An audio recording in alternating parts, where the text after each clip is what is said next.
बहू की बेशर्म हरकत। गौतम की शादी रश्मि के साथ हुई थी। आज उनकी फर्स्ट नाइट थी। फूलों से सजे बिस्तर पर बैठी रश्मि बहुत ही खूबसूरत लग रही थी।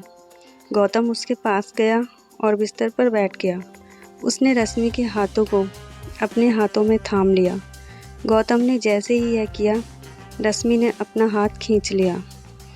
गौतम ने फिर से उसका हाथ पकड़ा और उसे गले लगाने की कोशिश की तो रश्मि अपना सिर नीचे झुकाकर बैठ गई। गौतम, ओहो, शर्मा गई, लेकिन तुम्हारी इस अदा ने मुझे और भी दीवाना बना दिया। रश्मि, चलो अब शर्माना छोड़ो और मेरी बाहों में आ जाओ और भूल जाओ सब कुछ। रश्मि, जी वो। गौतम, अरे क्या हुआ, खुलकर बोलो जो बोलना है। गौतम के अनुरोध पर रश्मि ने जो कहा वो उसे बहुत अटपटा लगा। गौतम, ये कैसी मन्नत मांगी है तुमने?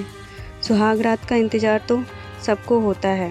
रश्मि, जी होता तो है, लेकिन मैंने शादी के पहले ही आपकी लंबी उम्र और हम दोनों का प्रेम खूब बढ़े, इसके लिए ये मन्नत मांगी थी। मन्नत मांगते वक्त ये कहा था कि शादी के 1 महीने बाद ही मैं अपने पति के साथ खुलकर प्रेम करूंगी। 1 महीने तक हम रहेंगे तो इसी कमरे में, लेकिन एक दूसरे को स्पर्श नहीं करेंगे। गौतम, चलो अब तुमने मन्नत मांगी है और वो भी मेरी लंबी उम्र और आपस के प्रेम के लिए, तो मैं तुम्हारी इस बात का मान रखूँगा। दोनों की शादी को 3 दिन हो गए थे। गौतम कैलेंडर में दिन गिन रहा था। एक सुबह जब गौतम शेविंग कर रहा था तभी दरवाजे पर दस्तक हुई।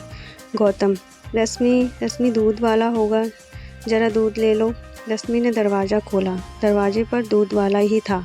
रश्मि ने दूध का बर्तन दूध वाले के आगे इस तरह रखा कि उसका हाथ दूध वाले के हाथ से सट गया। दूध वाले ने अपना हाथ हटाना चाहा तो रश्मि ने जानबूझकर उसके हाथ से अपना हाथ रगड़ना शुरू कर दिया। दूध वाला मन में, अरे मालकिन, ये क्या कर रही हैं? 3 दिन पहले ही तो इनकी शादी हुई है। रश्मि, क्या हुआ भैया, क्या सोचने लगे? दूध वाला, कुछ नहीं मालकिन। ये कहकर वो हड़बड़ाकर वहाँ से जाने लगा तो रश्मि ने उसे देखकर अपनी एक आंख दबा दी। रश्मि की इस हरकत से उसे जोर का झटका लगा और वो पूरे रास्ते यही सोचता गया कि गौतम जी की शादी गलत लड़की से हो गई है। बताओ, 2 दिन हुए शादी को और वो पराये मर्द को न सिर्फ छू रही है बल्कि आंख भी मार रही है। छी छी, घोर कलयुग आ गया है। एक दिन जब गौतम ऑफिस गया तो कपड़े लेने के लिए धोबी उनके घर आया। धोबी, मालकिन, आपने कपड़े निकाल कर रखे हैं ना? कपड़े निकाल कर? रश्मि ने ये बात इस अंदाज में कही कि धोबी रमनलाल झेप गया। धोबी जब कपड़े लेकर जाने लगा तो रश्मि ने उसे देखकर भी आंख मार दी। रमनलाल के जहन में भी वही सब चलने लगा जो दूध वाले पंकज के जहन में चल रहा था। रश्मि का ये बर्ताव धीरे धीरे मोहल्ले वालों के बीच चर्चा का विषय बन गया था। एक दिन जब गौतम ऑफिस से लौट रहा था तो सोसाइटी के गेट पर खड़े गार्ड ने उससे कहा, गार्ड, राम राम भाई साहब। गौतम, राम राम भाई, राम राम जी। गार्ड साहब, वो मुझे आपसे कुछ कहना था। गौतम, तुम्हें फिर से पैसे चाहिए? गार्ड, अरे नहीं साहब, कुछ और बात है। उसके बाद गार्ड ने गौतम से जो कहा उसे सुनकर 7वें आसमान पर पहुंच गया। गौतम, तुम पागल तो नहीं हो गए हो या होश खो गए हो? तुम्हें पता भी है तुम मेरी पत्नी के बारे में बात कर रहे हो? गार्ड साहब, मैं झूठ नहीं बोल रहा हूँ। आप जब ऑफिस चले जाते हैं तो मेम साहब हर दिन मुझे बुलाती हैं, कभी मेरा हाथ पकड़ती हैं और कभी आंख मारती हैं। गौतम, देखो, ये बर्दाश्त की सीमा मत लांघो, नहीं तो तुम्हारी शिकायत मैं सोसाइटी में कर दूंगा, तुम्हारी नौकरी चली जाएगी। यह कहकर गौतम वहाँ से निकल गया। लेकिन कुछ दिनों बाद जब दूध वाले और धोबी वाले ने भी यही बात गौतम से कही तो वह सोचने पर मजबूर हो गया। गौतम मन में, ये सब लोग रश्मि के बारे में ऐसी बातें क्यों कर रहे हैं? मुझे तो कहा कि उसने मन्नत मांगी है, मुझे छूने तक से मना कर दिया और गैर मर्दों को वो आंख मार रही है, मेरी गैर हाजिरी में उन्हें बुला रही है। नहीं नहीं, ऐसा नहीं हो सकता। लोग झूठ बोल रहे हैं, लेकिन सभी लोग झूठ क्यों बोलेंगे? क्या करूं मैं? रश्मि से बात करूं क्या? नहीं नहीं, उसे बुरा लग गया तो गौतम रश्मि से प्यार करता था, इसलिए उसने लोगों की बातों पर कोई ध्यान नहीं दिया। लेकिन एक बात जो उसने महसूस की वो ये थी कि रश्मि किसी से घंटों फ़ोन पर बातें करती रहती है। एक बार जब उसने उससे पूछा कि वो किससे बातें कर रही थी, तो उसने कहा, यहाँ पर फ़ोन पर बात करने में भी कोई पाबंदी है क्या? गौतम, पाबंदी? नहीं तो कोई पाबंदी नहीं रश्मि, मैं अपनी दोस्त से बातें कर रही हूँ, शर्मिला नाम है उसका। हम बेस्ट फ्रेंड हैं, लेकिन मेरी शादी हो गई यहाँ दिल्ली में और वो शादी करके दुबई चली गई। अब हमारा मिलना जुलना ज़्यादा संभव तो नहीं है, इसलिए हम फ़ोन पर ही बातें करते हैं। आपको यकीन नहीं हो रहा तो ये लीजिए फ़ोन और मेरी दोस्त से बात करिए। यह कहकर रश्मि ने मोबाइल गौतम की ओर बढ़ा दिया। गौतम ने अपना सिर झुकाकर रश्मि की बात मान ली। वो मन ही मन बहुत दुखी भी हुआ कि उसने अपनी पत्नी पर शक किया। गौतम, क्या हो गया है मुझे? मैं अपनी पत्नी पर शक कर रहा हूँ, उस पत्नी पर जिस बेचारी ने मेरी लंबी उम्र के लिए मन्नत मांगी है। मैं बहुत ही बुरा आदमी हूँ यार, बहुत बुरा। वो बेचारी अपना सब कुछ छोड़कर मेरे पास आई है और मैं उसके साथ ऐसा बर्ताव कर रहा हूँ, शक कर रहा हूँ उस पर। उसने अपनी पत्नी से माफ़ी मांगी। एक रात की बात है, गौतम गहरी नींद में था, तभी रश्मि बिस्तर से उठी और दूसरे कमरे में जाकर फ़ोन पर बातें करने लगी। रश्मि, निरंजन, मैं अपनी हरकतों से पूरी कोशिश कर रही हूँ कि मेरा पति गौतम मुझे छोड़ दे, लेकिन वो तो जोंक की तरह चिपक गया है मुझसे।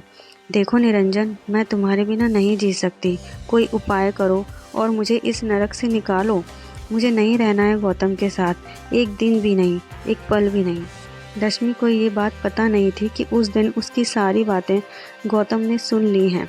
जब वो अपनी बात ख़त्म करके बिस्तर पर पहुंची तो गौतम जगा हुआ था। रश्मि, अरे आप सोए नहीं? गौतम, सो ही तो रहा था मैं आज तक, तभी तो मुझे कुछ पता नहीं चल रहा था।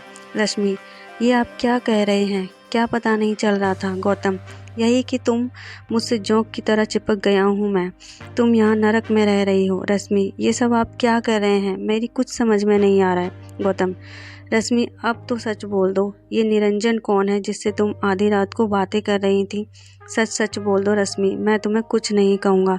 गौतम की बात सुनकर रश्मि रोने लगी और रोते रोते उसने गौतम से कहा, रश्मि, निरंजन और मैं साथ ही पढ़ते थे, हम दोनों एक दूसरे से बहुत प्यार करते थे और शादी भी करना चाहते थे, लेकिन गौतम, लेकिन क्या? रश्मि, मैंने ये बात अपने पेरेंट्स को बताई और वो उखड़ गए और बिरादरी के बाहर शादी करने से साफ साफ मना कर दिया।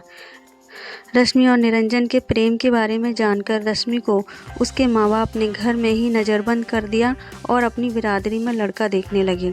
फिर ज़बरदस्ती उसकी शादी गौतम से करा दी। रश्मि, शादी के बाद सुहारात को मैंने तुमसे झूठ बोला था कि मैंने कोई मन्नत मांगी है। मैं चाहती थी कि तुम मुझसे दूर रहो, यही नहीं मैं ये भी चाहती थी कि तुम मुझे घर से निकाल दो, इसलिए मैं दूध वाले और धोबी वाले और वॉचमैन के साथ वैसी हरकतें करने लगी। गौतम, रश्मि, तुम्हें मुझे ये पहले ही सच्चाई बता देनी चाहिए थी। रश्मि, मैं चाहती थी कि बताना, लेकिन तुम मुझे इतना प्यार करते हो कि मेरी हिम्मत नहीं हुई तुमसे कुछ कहने की।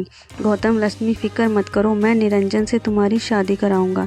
रश्मि तो यही चाहती थी, लेकिन अगले दिन रश्मि के साथ ऐसा हादसा हुआ जिससे सब कुछ बदल गया। उस दिन रश्मि निरंजन को फ़ोन करके यह खुशखबरी दे रही थी, तभी उसके घर का झूमर खुलकर उसके ऊपर गिर गया। रश्मि लहूलुहान हो गई थी। गौतम रश्मि को डॉक्टर के पास ले गया। इन्हें आईसीयू में एडमिट करना होगा। खून बहुत बह गया था, इसलिए डॉक्टरों को उसे ब्लड चढ़ाना पड़ा। ब्लड गौतम ने ही दिया था। पूरे 1 महीने तक रश्मि अस्पताल में रही। इस बीच गौतम ने एक बच्चे की तरह उसका ध्यान रखा, उसे टाइम पर दवा देना, खिलाना पिलाना, जब तक वह सो नहीं जाती उसके सिरहाने बैठे रहना। 1 महीने बाद जब वह पूरी तरह ठीक होकर घर आई तो गौतम बोला, गौतम, रश्मि, अब तुम पूरी तरह ठीक हो गई हो, लेकिन तुम थोड़े दिन और आराम कर लो, उसके बाद तुम्हें जब भी निरंजन के पास जाना होगा प्लीज़ मुझे बोल देना, मैं तुम्हें छोड़ दूँगा। गौतम की बातों को सुनकर रश्मि की आंखें भर आईं। रश्मि, गौतम, तुम मुझे छोड़ दोगे किसी गैर मर्द के पास? गौतम, लेकिन निरंजन से तो तुम प्यार करती हो। रश्मि, प्यार करती थी, वह मेरा पास्ट है, तुम मेरा फ्यूचर हो। 7 फेरे लिए हैं मैंने तुम्हारे साथ। मैं मानती हूँ कि मुझसे गलती हुई है, लेकिन मैं दावे के साथ कह सकती हूँ कि तुमसे ज़्यादा प्यार मुझे कोई नहीं कर सकता। Gautam, I love you Gautam. मेरी गलती के लिए मुझे माफ़ कर दो और मेरे गले लग जाओ। गौतम रश्मि से बहुत प्यार करता था। जो प्यार करते हैं वो दूसरों की गलती को दिल से नहीं लगाते बल्कि माफ़ कर देते हैं। गौतम ने रश्मि को माफ़ कर दिया और दोनों ने नए सिरे से अपना जीवन जीना शुरू कर दिया। मिलते हैं नेक्स्ट वीडियो में। जब तक के लिए स्वस्थ रहिए, मस्त रहिए, खुश रहिए। जय हिंद।